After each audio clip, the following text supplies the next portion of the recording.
Well. I didn't think I was going to be able to get on. Once I started, it says live, unable to. I don't know. I thought they kicked me off, but I guess not because here I am. Let's see. If we got people showing up, then we know we are live.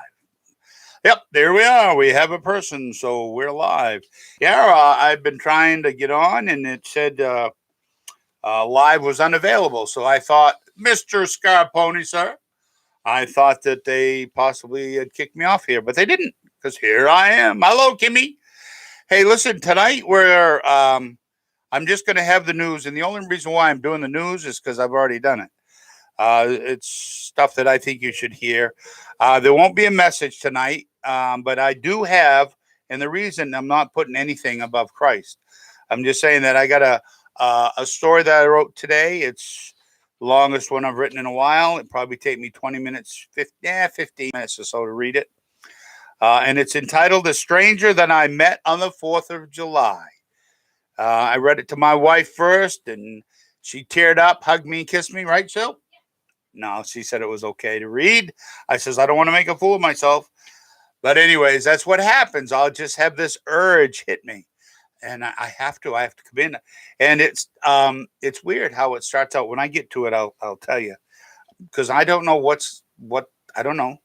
I have no idea what I'm gonna write until it's over. So anyways, hello Charlotte Brooks. How are you, Miss Charlotte Webb? And we have Sherry and Phyllis B. What's up, Phyllis B? Good evening to you. And Janelle. Oh, I like that name. I haven't heard that name. And Rocky Balboa. Goodness gracious, Rocky, what's going on? Rocky. Hey, Charles Weber is on here tonight. And Mary, did you know I missed you so? And Shelly Belly is on with us tonight. All right. Hey, listen, they are letting people subscribe to me if any of you would like to. Um, if you're new, I always like to say I'd like to get as many, well, only if you approve. Thumbs up. I know they use it for something. YouTube uses it for something, but I use it to make me think at least I know I'm doing something right that you approve of. But tonight we're not having the message. I'm gonna read the news. It's quite shocking, and I'm not sure if some of this I should even read. I know that one right there. I probably shouldn't. They'll kick me off for sure for that. But anyways, everybody have a good day so far. Little Susie, a little update on her. She still don't look good to me, but today was her first day back at work. Um, and they're not putting her on the schedule this week, but she was a little upset with that because they said, hey, we'll work you 6 days a week if you want to. We don't want her to work 6 days a week. But it's just the thing that's what they said. Today, things different. Well, call tomorrow at 8 o'clock, and if we have something, you come in. It's like, well, wait a minute. So we thought we were going to have to go another week without any pay. But he just called a little while ago and said, hey, somebody called in, being at 7. So Susie's working tomorrow. Now, listen, we need some prayer here for the state of Florida, especially this area. Now, the last I heard exactly that this area that I live in will be very close to the eye of this. Well, it will be a tropical storm, but still a high end. And the right front quadrant of any tropical storm or especially hurricane, and this will be close to one, that's where you have tornadoes drop out, high winds, gusty winds, heavy torrential rains. So please pray for the Old Mena and Mrs. Old Mena. She'll probably, hopefully not be working on Tuesday is when it's supposed to hit sometime, I think. People, they can laugh and joke all they want, but these are storms that me and Susie know for a fact you do not mess around with. You either take heed or you die. So, even in a tropical storm, absolutely, you can die. You got to be careful. All right. Tonight, I'm going to read you some quick headlines, and then we'll get in. It'll be a quick night. I know it's 4th of July, and everybody may have plans of going out tonight, right, Rock? You going out tonight? How about you, Charles? You going out? Mary, Kim, Shelly, Doug, Kathy, Susan. That's my wife's name. That's a good name. And we have, let's see, have I missed anybody? Did I say this? Yeah, I did. Kathy, I think. And Terry will keep you and your family. Yeah, thank you so much. Now, people think, well, it's only a tropical storm. There ain't no difference. I was leaving Disney World when I worked there. I was coming home. I didn't watch the weather or nothing. I didn't think anything of it. So I'm coming home.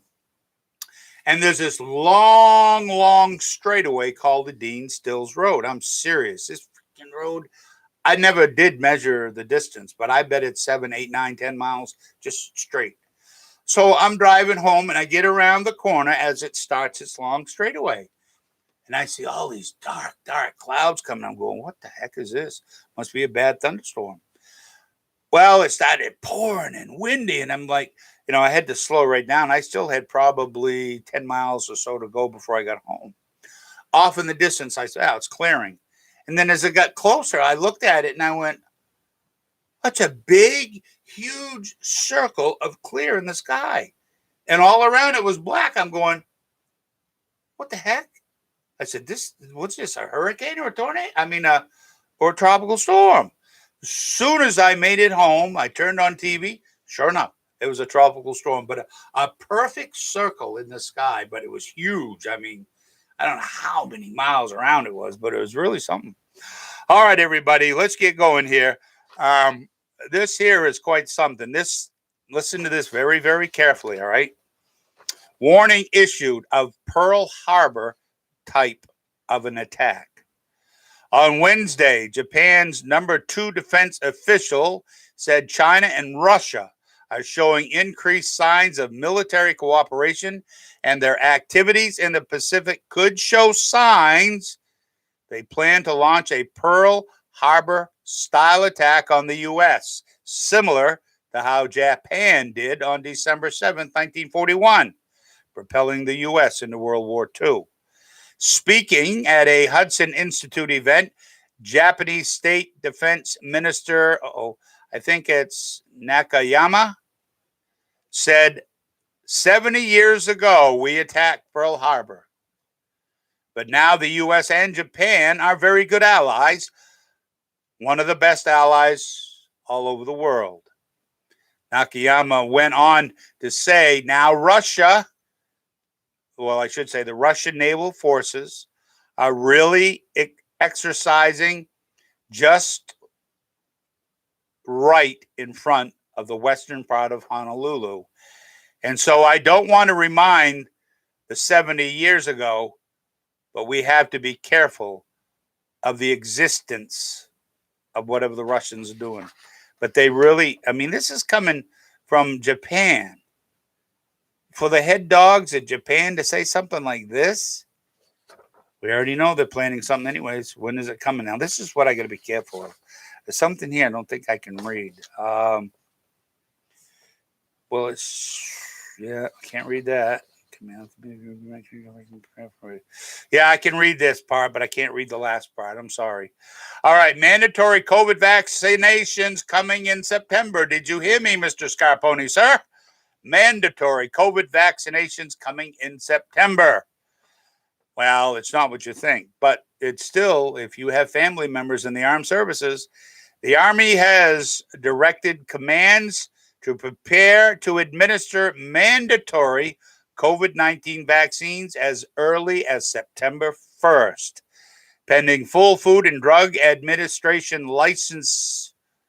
I guess that's what that says. Army Times have learned. The directive came from an why can't I read tonight? An execute order sent by the force by Department of Army Headquarters. Army Times obtained a portion of a recent update to HQDA Exord 225-21 COVID-19 steady state operations. Oh my gosh, I don't even know what I read. All right, anyways, commanders will continue COVID-19 vaccination operations and prepare for a directive to mandate COVID-19 vaccines for service members on or around 01 September 21. depending full FDA licensure. The order said commands will be prepared to provide a back brief on service member vaccination status and way ahead for completion once the vaccine is mandated. Well, you know what? You know what they say? When you sign that dotted line and you're sworn in, you do not own your body. The United States government, they do. And they can do whatever they want to your body, but you can't. I don't care. I wouldn't take the thing no matter what they say. Let's see. Judge demands. I don't even know what this word is. I was going to. Anyways. I can't. I think it's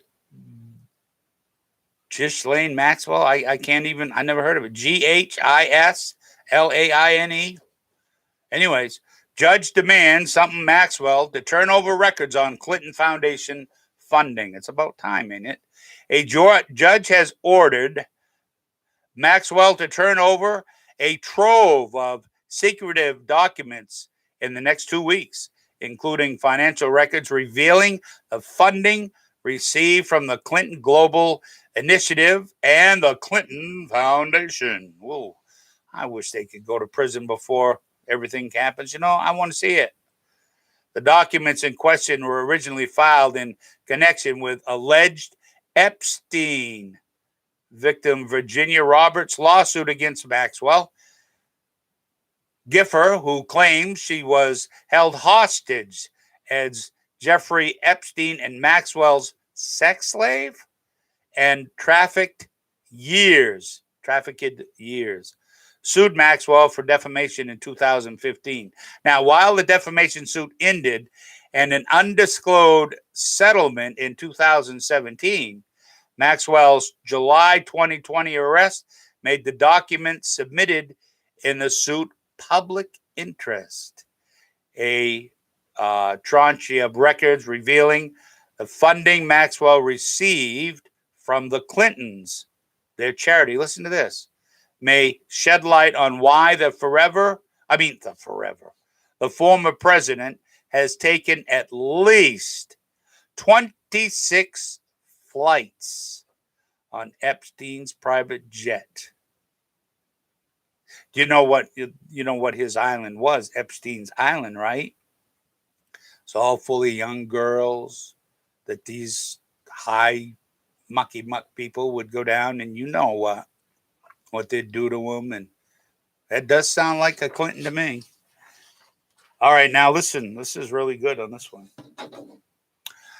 Busted. Biden receives 50. Listen to this.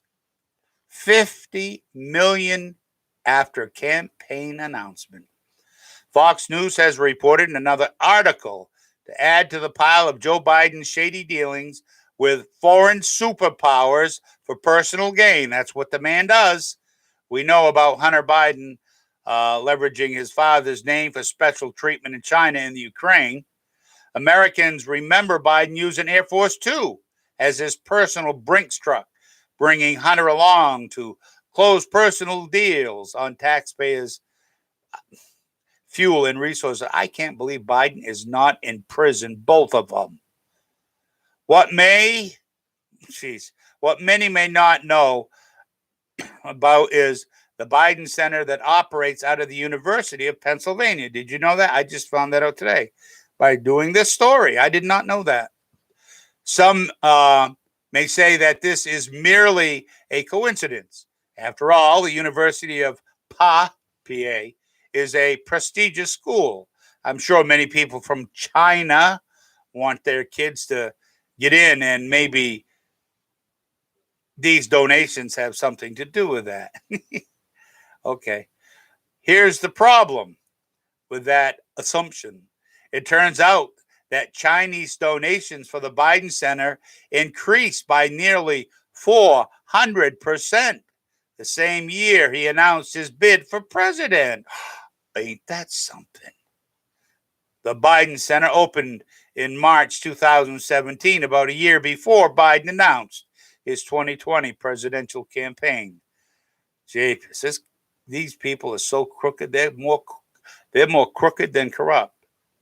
Well, the complaint charges that in 2017, out of a total of 7.7 million in donations from China, 500,000 came from anonymous donors. After Biden launched his campaign in 2018, the total jumped to 27.1 million, with anonymous donors giving 15.8 million.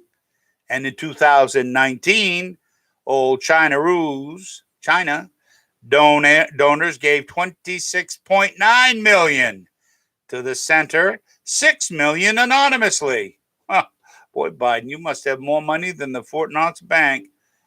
Academia is awash in Chinese cash. Flaherty said, it's time for administrators to start answering questions about it. Yeah, okay. All right, that will get you a big laugh. Hey, listen, Mr. Scarponi, Ed looks like you got the best all covered. I'm just checking out what people are saying. Mary. Yeah, I keep waiting. Rocky. All right, everybody. I'm going to read my story and then we'll let you get back to your 4th of July. I had to rewrap my wife's little burnt up wing today when she come home.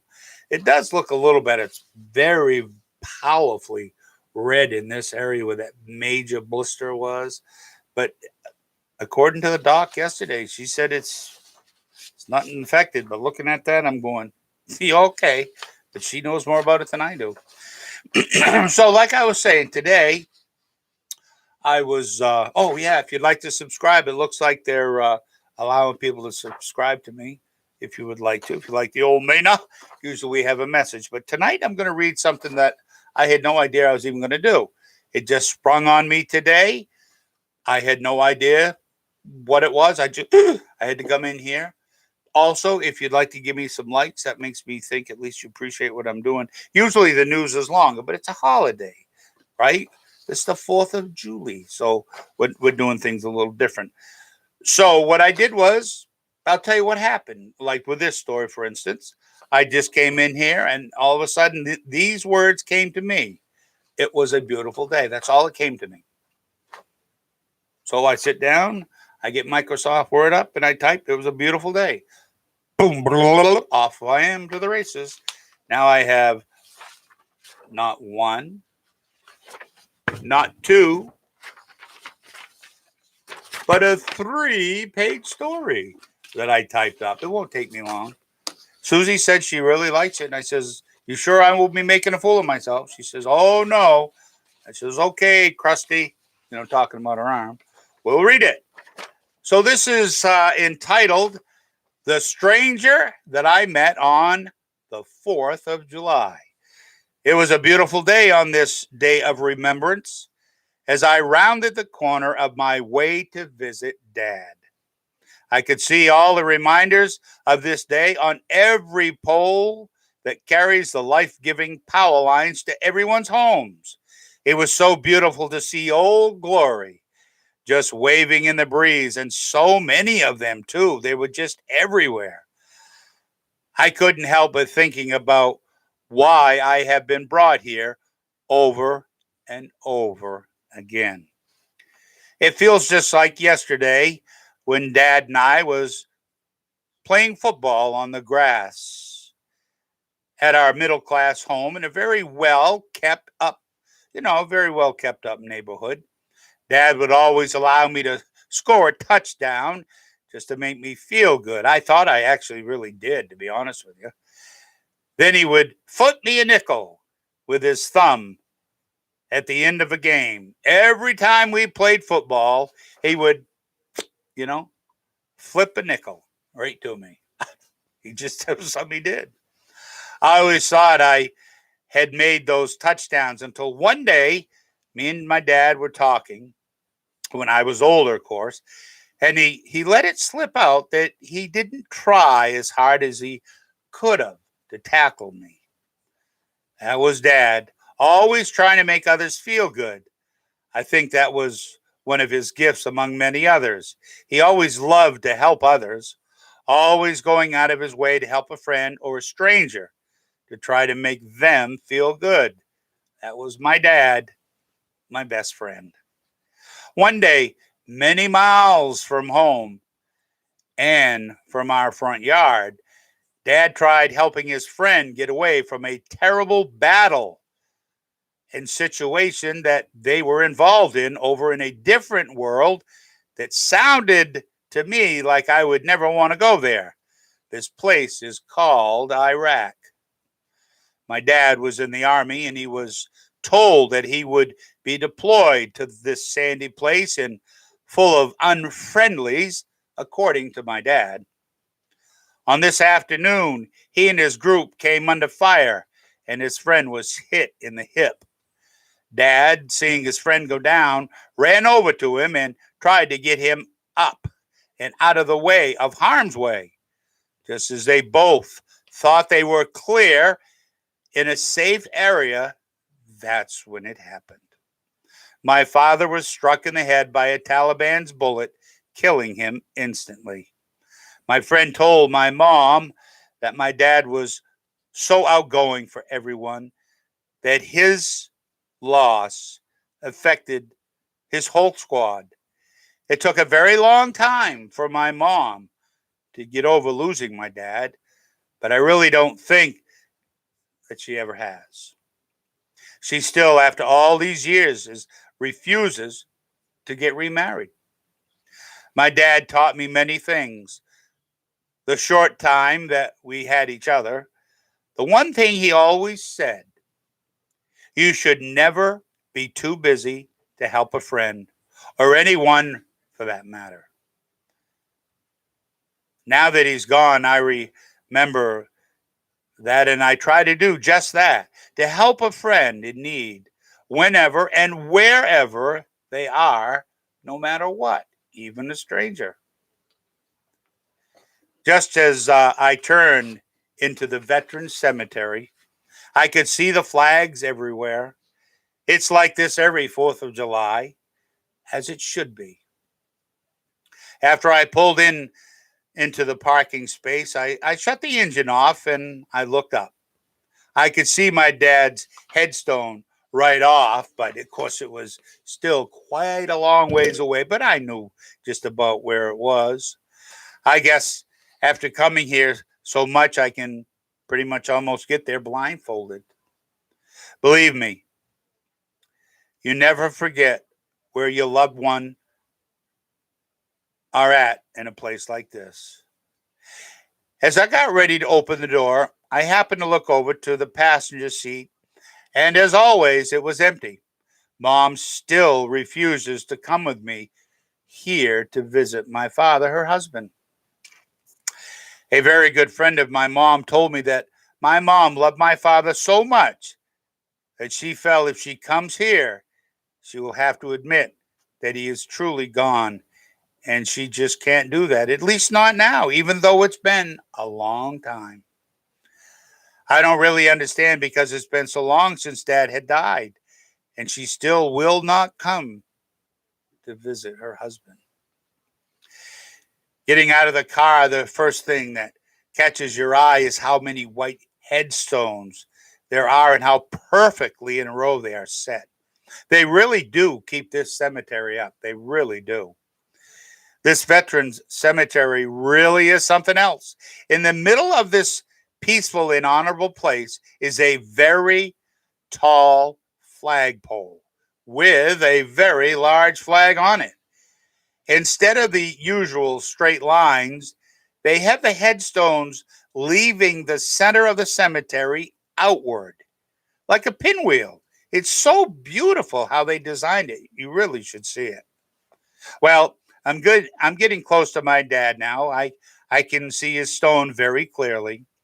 I always start getting this way as I get closer to my dad. I start to feel something in the center of my chest. I think it's all that pride building up for my father. Before I got to him, I started thinking of what's happening to my country.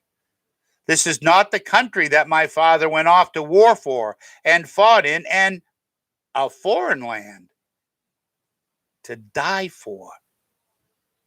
It seems that all the governments, especially this one, is corrupted, and I really believe it is.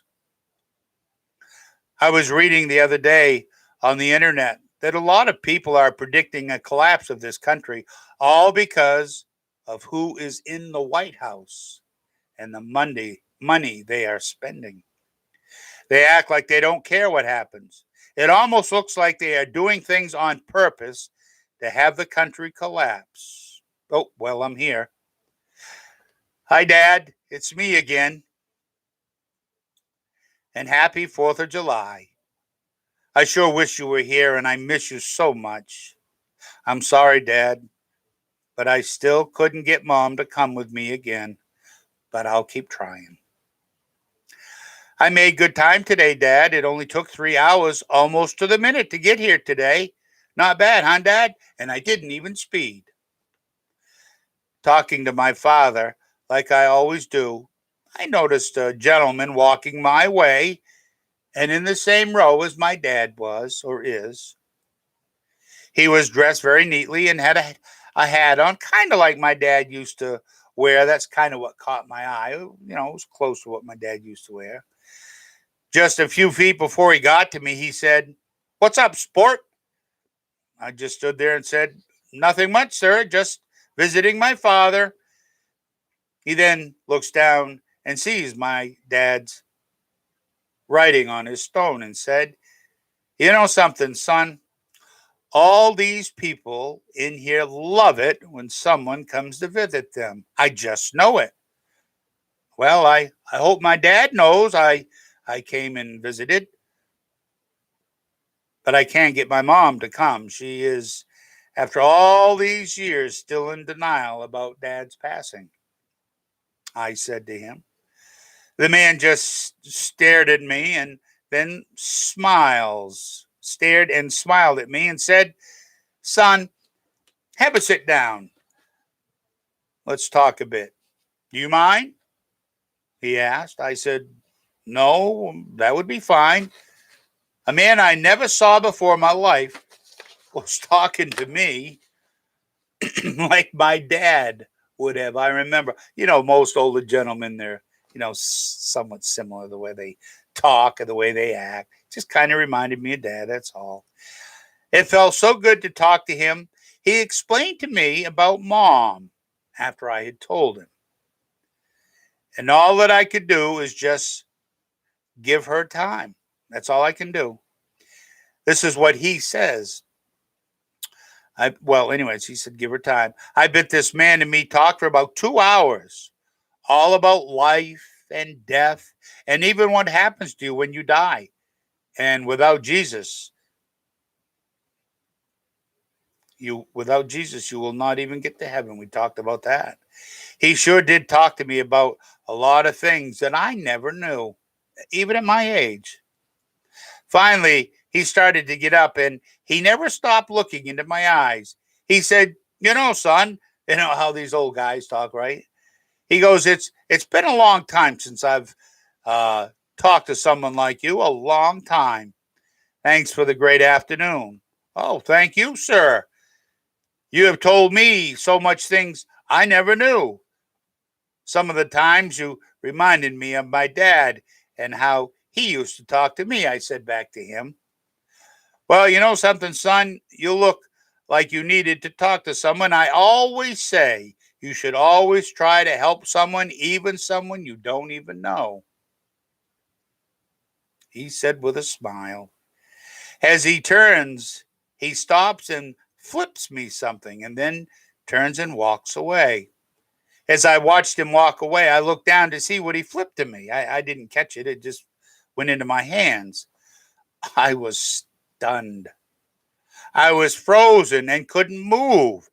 It was a nickel, just like my dad used to flip to me when I was playing football with him. After the shock wore off, I looked up to ask him who he was, but he was gone. Now, how could he be gone? We are in the middle of a cemetery. There is no way he could have got out of the cemetery in that short amount of time. There's just no way. I didn't know what to make of this, but I I had the nickel in my hand. I stood at the cemetery in front of Dad's stone for a few minutes, then said my goodbyes to Dad, and off to the car I went. I was still stunned. I couldn't get over the man I had spent so much time with on this trip, someone I didn't even know. I get to the car and casually look over to where Dad is buried, and that man was back and right there in front of my dad's stone. And he was waving slowly at me, as I know this is going to sound strange, as he started changing into my dad. I just lifted my arm and waved back at my dad as he slowly started disappearing right before my eyes. I never told a soul about what happened to me that day at the cemetery, especially Mom. No one would probably believe it anyways. But nobody, would believe that I was with my dad, but never knew it until I was back at my car looking at the place my father lays in honor. My dad sure told me a lot that helped me out in so many areas of my life that day. I wish I could see him again to thank my dad for all the advice that he had given to me on that day. But I think I may have to wait until I get to heaven, because I believe that's where my dad is waiting for me and my mom. Well, that's the story that came to me. Hopefully, you guys liked it, understood it. I don't think I messed it up too much. I hope I didn't. But I love to write. And like I say, sometimes I just sit there and boom, something hits me and I got to come in here. And like I told you, it was a beautiful day. It was what came to me. And that's what I started. I typed it. It was a beautiful day. And then I just kept going until it was over. And then I reread it. I went, that's pretty good. I'll have to read that to the folks tonight, because I wasn't planning on coming on tonight. But I do have a message, but I'm going to save that for in the morning. So I hope you all liked it. Rocky, thank you, Rocky. Thank you very much. I got so many more right up in here. And of course, he gives them all to me, anyways. So, you guys going out to see any fire engine works tonight? Thanks, Kathy. Thank you, Sherry. Sherry, baby, Sherry. Yeah, I know I can't sing.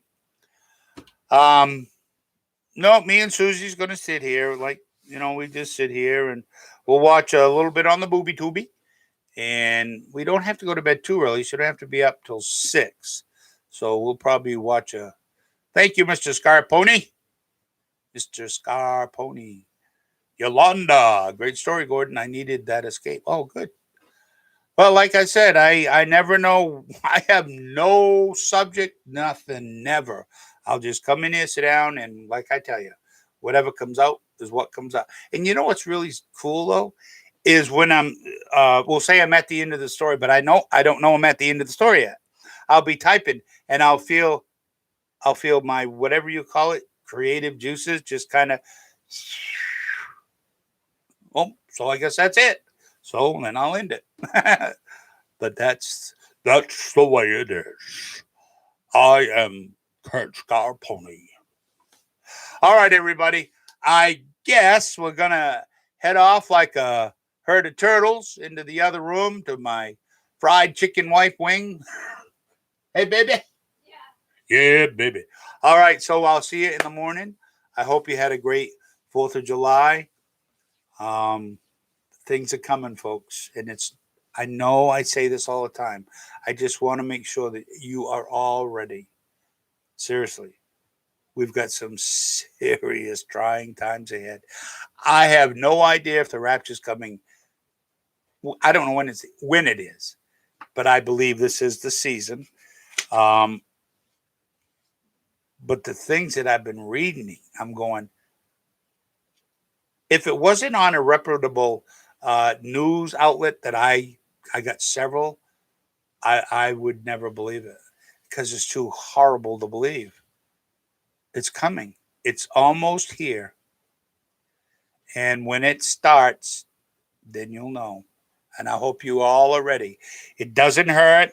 Now, like we live in a hurricane state, we have a little foods, a little water, stuff like that, just in case we could be without power here. Who knows for a day or two? I don't know. If it was a big hurricane, people say, well, where do you go?